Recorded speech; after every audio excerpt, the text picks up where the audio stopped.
슬기로운 한우 생활입니다. 한우 비육을 하시다 보면 가끔씩 사료는 잘 먹는데 유독 살이 잘 안 찌는 소들이 있습니다. 오늘은 어떤 소들에게 이런 일들이 생길 수 있고 그 이유는 무엇인지 알아보겠습니다. 첫 번째 가능성은 설사나 호흡기 질병을 장기간 앓았거나 반복적인 항생제 치료를 한 경우입니다. 장기간 질병을 겪은 송아지의 피모가 거칠고 성장이 잘 안 되는 것을 보면 알 수 있듯이 이런 질병의 여파는 비육의 시기까지 이어질 수 있습니다. 설사의 경우 반드시 수분, 전해질, 에너지를 보충한다는 개념으로 접근해야 치료의 회복도 빨라지고 약물의 피해도 최소화할 수 있습니다. 불필요한 주사약, 특히 항생제의 사용은 송아지의 장내 미생물에 영향을 주어 장기적으로는 비육에 좋지 못한 영향을 줍니다. 호흡기는 비육에 있어서 가장 치명적인 질병인데 그 이유는 호흡기를 심하게 앓은 소의 폐의 기능이 떨어질 가능성이 높기 때문입니다. 소는 반추위가 큰 대신에 폐가 체격에 비해서 상대적으로 작은 동물이므로 폐의 기능이 떨어지면 순환에 문제가 생겨서 아무리 사료를 잘 먹더라도 이를 효율적으로 사용하기는 어렵습니다. 호흡기 질병으로 폐의 기능이 떨어진 소는 마치 대형 승용차의 몸체에 작은 엔진이 달려 있어서 잘 달리지 못하는 것과 비슷한 상태입니다.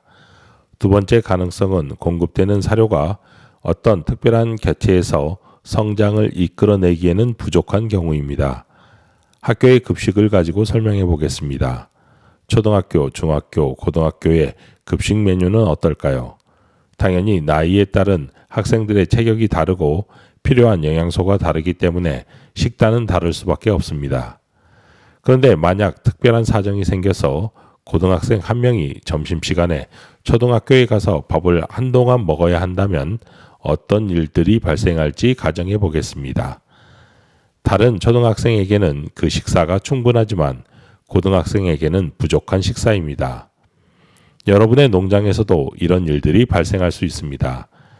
여러분이 급여하는 사료의 기준은 소들의 평균치에 맞춰져 있습니다.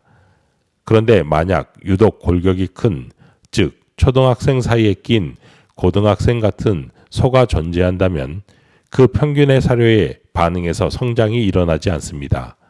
골격이 클수록 더 많은 에너지와 단백질이 공급되어야 성장이 진행되기 때문입니다. 그러므로 만약 소의 골격이 전반적으로 커졌다면 사료의 스펙을 따라서 올려야 하고 만약 아주 가끔 그런 소들이 한두 마리 무리에 끼어 있다면 그 소들에 대해서는 개별적으로 더 올려주는 방법을 선택해야 합니다. 세 번째 가능성은 근육과 근내지방을 채울 에너지가 다른 데 쓰이는 경우입니다.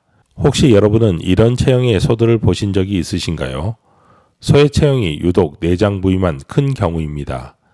우리는 내장이라는 이야기를 들으면 소화기관과 동일시하는 경향이 있습니다. 그래서 소화기의 용적이 크면 사료를 끝까지 소화시키면서 효율성이 높아질 거라는 생각을 합니다. 그래서 어떻게 하면 내장을 최대한 키워야 하나 그런 고민을 하기도 합니다. 하지만 사실은 소의 내장의 용적이 크면 비육에는 더 불리합니다. 그럼 이제부터 그 이유를 설명드리겠습니다. 이를 정확히 이해하기 위해서는 내장기관의 정확한 의미를 알아야 하고 이들이 크면 클수록 에너지의 측면에서 어떤 결과를 가져올지 생각해 봐야 합니다. 우리 몸은 내 의지로 움직이는 것과 의식하지 않아도 움직이는 것들이 있습니다. 팔과 다리를 움직이는 것은 우리의 의지대로 움직이지만 심장의 박동이나 간의 해독 활동, 소화기관의 음식물을 소화시키는 과정은 우리가 신경 쓰지 않아도 작동합니다. 그럼 이들이 사용하는 에너지의 비율은 어떨까요? 우리의 의지대로 움직이는 근육들은 사용할 때 많은 에너지를 사용하지만 끊임없이 계속 사용하는 것이 아니기 때문에 총량에서는 내장기관이 더 많은 에너지를 사용하게 됩니다. 이제 비후구를 기준으로 생각해 볼까요? 비후구는 거의 신체적 움직임이 없기 때문에 먹는 사료가 소비되는 것은 절대적으로 내장기관의 소비가 큽니다. 그리고 그 비율로 보면 간이 20에서 25%, 심장이 약 10%, 신장과 기타 기관들이 10에서 15%, 그리고 소화기관이 약 30에서 40%를 차지합니다. 즉, 내장기관은 소화기관뿐 아니라 여러 기관을 포함하고 있기 때문에 이것이 크다는 것은 전체적으로 사용하는 에너지가 높고 이것이 소화에 관련해서만 사용되는 것이 아니기 때문에 결코 비육의 측면에서는 유리한 것이 아닙니다. 그럼 딱 소화기관만 떼어놓고 보면 소화기관이 큰 것이 더 유리할까요? 이것 또한 그렇지 않습니다. 반추동물의 소화기관이 큰 이유는 소화를 잘 시킬 수 없는 섬유질의 사료를 섭취하고 이를 소화하기 위해서입니다. 그러므로 섬유질이 높은 사료를 더 많이 먹을수록 이를 위해 소화기관의 용적은 더 커질 수밖에 없습니다. 이런 방향으로 소들이 진화를 겪은 이유는 야생에서 아무 풀이나 먹어도 열심히만 먹는다면 에너지를 얻을 수 있기 때문이며 이들의 먹이에 대한 경쟁자가 없기 때문입니다. 그런데 섬유질이 높은 사료는 어떻습니까? 일반적으로 에너지가 낮고 이를 소화하는 데 드는 에너지는 큽니다. 그래서 고급육을 생산하는 관점에서 조사료를 위주로 한 사양관리에서 소의 증태는 느릴 수밖에 없고 너무 커져버린 소화기관은 지속적으로 에너지를 소비하면서 효율성이 낮아져 극단적인 경우에는 사료의 섭취량이 높아도 살이 잘 안 찌는 경향이 생기기도 합니다. 이는 마치 마진이 적은 제품을 생산하기 위해서 엄청난 공장 시설을 갖추고 있고 여기에 일하는 노동자들도 많은 상태와 같습니다.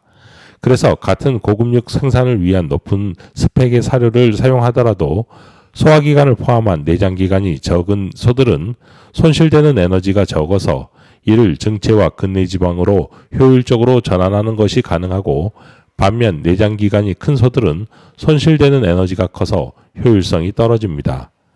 내장기관이 크면 증체에 불리한 또 다른 이유는 지방의 축적 순서 때문입니다. 이게 어떤 이야기냐면 여분의 에너지가 지방으로 변환해서 몸에 쌓이게 되는데 가장 지방이 먼저 쌓이는 부분이 내장이고 이것이 다 이루어진 뒤에 다른 부분의 지방의 축적이 일어납니다. 다음과 같은 두 마리의 비육소가 존재한다고 가정해 보겠습니다. 하나는 내장기관이 크고 하나는 내장기관이 작습니다. 첫 번째 내장기관이 큰 경우에는 이 큰 내장에 먼저 지방이 축적되고 나중에 등지방과 근내지방으로 지방이 축적되기 때문에 사료를 먹어도 살이 잘 붙지 않고 나중에 만들어진 결과물도 썩 만족스럽지 않습니다. 일반적으로 이런 경우에는 생체중이 커도 실제로 도체중은 큰 내장의 비율 때문에 상대적으로 낮게 나오고 애초에 근육과 근내지방에 기여하는 에너지가 적어서 근내지방이 낮고 등심단 면적이 작게 나오기 쉽습니다.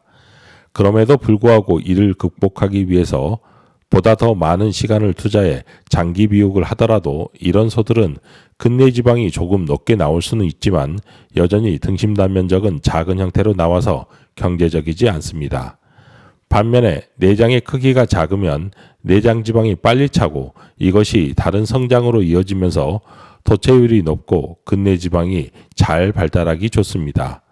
결론적으로 비육이 잘 되지 않는 대표적인 세 가지 유형은 질병이나 과한 치료의 결과물, 큰 골격을 가진 소에 비해서 이를 받쳐주지 못하는 사양관리, 마지막으로 내장기관이 유독 커서 비육의 에너지가 효율적으로 쓰이지 못하는 경우라고 말씀드릴 수 있습니다.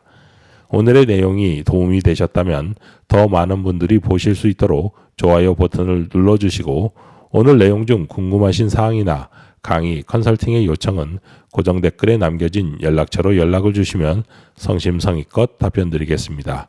긴 영상 시청해 주셔서 감사합니다. 슬기로운 한우생활이었습니다.